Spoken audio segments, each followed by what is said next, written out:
नमस्कार दोस्तों, स्वागत करता हूं आप सभी का आप ही के अपने YouTube channel fun fact by Sid में। दोस्तों, आज के इस वीडियो में मैं आपको बताऊंगा कि आखिर क्या कारण था कि हीरो कंपनी और होंडा कंपनी अलग अलग हो गई और कैसे। अगर वीडियो अच्छी लगे तो वीडियो को लाइक कर दीजिएगा और चैनल को भी सब्सक्राइब कर लीजिएगा। हीरो होंडा 90s के समय से लेकर आज तक यह नाम हर किसी के जुबान पर छाया रहता है, क्योंकि हीरो और होंडा के कोलैबोरेशन से बनी यह कंपनी दुनिया में सबसे अच्छी टू व्हीलर व्हीकल बनाती थी। लेकिन कंपनी प्रॉफिटेबल होने के बाद भी यह अलग क्यों हुई और कैसे होंडा ने भारत की कंपनी हीरो को धोखा दिया। एक्चुअली हीरो एक साइकिल बनाने वाली कंपनी थी जिसकी नींव ब्रजमोहन लाल मुंजलाल ने 1956 में रखी थी और 1975 तक हीरो भारत की सबसे बड़ी साइकिल बनाने वाली कंपनी बन गई। इसके बाद उन्होंने अपनी साइकिल को बड़े लेवल पर विदेशों में भी बेचना शुरू कर दिया और इस तरह वर्ष 1986 तक यह कंपनी सिर्फ इंडिया ही नहीं बल्कि दुनिया की सबसे बड़ी साइकिल बनाने वाली कंपनियों में शामिल हो गई। उसी दौरान उन्होंने देखा कि विदेशी मार्केट में मोटरसाइकिल का बिजनेस भी काफी तेजी से बढ़ रहा है, लेकिन इंडिया में तो लोगों के पास सिर्फ स्कूटर और बिक्की जैसा ही ऑप्शन था। इसलिए इस गैप को फिल करने के लिए यह कंपनी इंडियन मार्केट में मोटरसाइकिल उतारना चाहती थी। लेकिन उस समय हीरो के साथ एक परेशानी थी कि उनके पास इंजन बनाने की टेक्नोलॉजी नहीं थी, जिसके कारण उनके लिए मोटरसाइकिल बनाना मुमकिन नहीं था। हीरो ने अपने इस प्लान को सच में बदलने के लिए किसी विदेशी कंपनी के साथ कोलैबोरेशन करने के बारे में सोचा। अब उस समय भारत में लिबरलाइजेशन भले ही नहीं आया था, लेकिन उस समय गवर्नमेंट इंडियन कंपनीज को ये मौका देती थी कि अगर वो चाहे तो किसी भी विदेशी कंपनी के साथ टाई अप करके इंडिया में अपना बिजनेस एक्सपेंड कर सकते थे। इसलिए ब्रजमोहन लाल ने हीरो के थ्रू दुनिया की सबसे पहली बड़ी मोटरसाइकिल बनाने वाली जापानी कंपनी होंडा के पास में अपना प्रपोजल भेजा। और उस समय कोई भी विदेशी कंपनी भारत में डायरेक्ट अपना बिजनेस स्टार्ट नहीं कर सकती थी। ऐसे में इस प्रपोजल के जरिए होंडा को इंडियन मार्केट में प्रवेश करने का एक अच्छा मौका मिल गया था, जिसे होंडा खुद भी गंवाना नहीं चाहती थी। अब दोनों कंपनीज ने 1984 में एक दूसरे से हाथ मिला लिया। हीरो और होंडा के बीच एग्रीमेंट हुआ कि हीरो बाइक के लिए बॉडी बनाएगा तथा होंडा इंजन सप्लाई करेगा। इसके अलावा उन्होंने एक एनओसी भी साइन की थी, जिसके अनुसार दोनों कंपनी फ्यूचर में कभी भी एक दूसरे के सामने अपना प्रोडक्ट लॉन्च नहीं करेंगी और दोनों ही कंपनीज इन कंडीशन से सेटिस्फाइड थी, जिसके बाद से डील फाइनल हो गई और यहीं से हीरो होंडा की शुरुआत हुई। अब कागजी कार्रवाई करने के बाद पहला प्लांट हरियाणा में बनाया गया, जहां से हीरो होंडा ने मिलकर तुरंत ही बाइक की मैन्युफैक्चरिंग करनी स्टार्ट कर दी। 1985 में इन्होंने अपनी पहली बाइक CD 100 लॉन्च की और यह बाइक बहुत ज़्यादा पॉपुलर हुई, क्योंकि बाइक इंडिया में एक नया कॉन्सेप्ट था जो लोगों को बहुत पसंद आया और दूसरा इस बाइक का माइलेज बहुत शानदार था।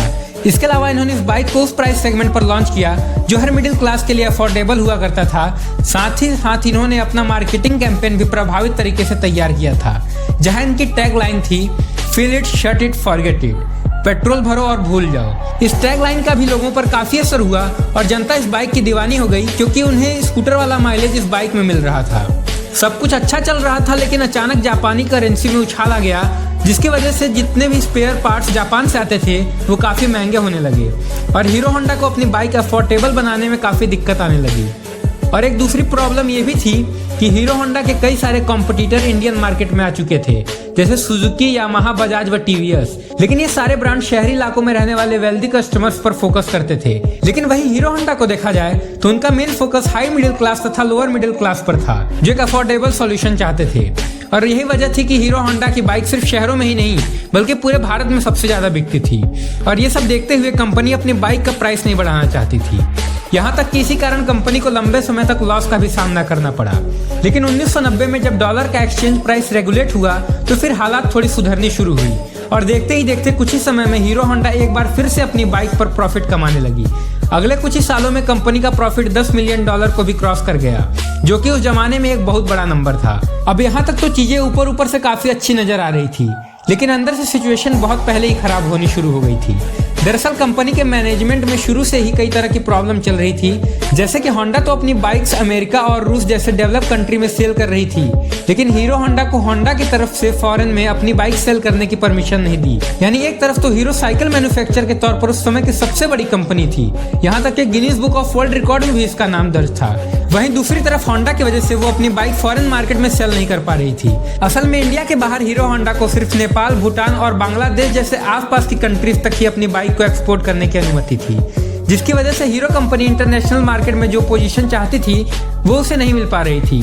अब एक तरफ तो होंडा काफी तेजी से ग्रो कर रहा था, लेकिन वहीं दूसरी तरफ हीरो एक लिमिटेड स्पेस में सीमित होकर रह गया, जिसकी वजह से इन दोनों कंपनीज के आपसी रिश्ते खराब होने लगे। इसके अलावा कॉन्ट्रैक्ट के अनुसार हीरो बाइक की बॉडी बनाती थी और होंडा इंजन।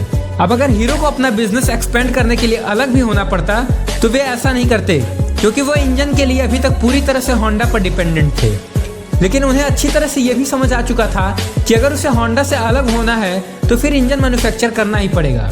हीरो ने हीरो होंडा के हिस्से का जितना भी प्रॉफिट मिलता था वो इसके एक बड़े हिस्से को इंजन बनाने में खर्च करने लगे, जिसकी वजह से हीरो और होंडा के बीच में दरार और भी ज्यादा बड़ी हो गई। अब जैसा कि इन्होंने कोलैबोरेशन के समय एनओसी साइन किया था कि ये एक दूसरे के मुकाबले में कभी भी बाइक्स नहीं लॉन्च करेंगे, लेकिन होंडा ने इसके खिलाफ जाकर साल 1999 में इंडिया के अंदर अपनी एक separate company Honda motorcycle and scooter India private limited खोल दी और फिर उसी प्राइस सेगमेंट में बाइक लॉन्च करना शुरू कर दिया जिसमें हीरो होंडा की बाइक्स मौजूद थी। इस तरह अगर देखा जाए तो इंडियन मार्केट के अंदर होंडा ने अपनी बाइक्स को हीरो होंडा के सामने लाकर खड़ा कर दिया, जिसकी वजह से हीरो होंडा के कस्टमर्स डिवाइड होने लगे और इसके कुछ साल बाद होंडा ने एक्टिवा को लॉन्च करके स्कूटर सेगमेंट में भी प्रवेश कर लिया। अब अगर देखा जाए तो इस पूरे मामले में होंडा की 5 उंगलियां घी में थी, क्योंकि होंडा को हीरो होंडा से तो प्रॉफिट हो ही रहा था और अपनी सेपरेट कंपनी से भी अच्छा प्रॉफिट जनरेट हो रहा था। इन्हीं सभी प्रॉब्लम्स से परेशान होकर हीरो ने होंडा से अलग होने का फैसला कर लिया और फिर 2010 में जाकर दोनों ही कंपनियां अलग अलग हो गई और हीरो होंडा की कंपनी में दोनों ही कंपनीज के 26% शेयर थे, जिसमें से होंडा ने अपने 26% शेयर हीरो को ही बेचने का फैसला किया और हीरो कंपनी के प्रमोटर ब्रजमोहन लाल ने $1.2 अरब में ये शेयर खरीद कर अपनी नई कंपनी हीरो मोटो कॉर्प के नाम से शुरू की। और जब हीरो ने अपनी अलग कंपनी शुरू की थी तो लोगों ने कहा था कि हीरो सर्वाइव नहीं कर पाएगी होंडा के बिना, लेकिन आज के समय में हीरो दुनिया की सबसे बड़ी मोटरसाइकिल बनाने वाली कंपनी में शुमार किया जाता है। वीडियो कैसा लगा कमेंट करके जरूर बताइएगा।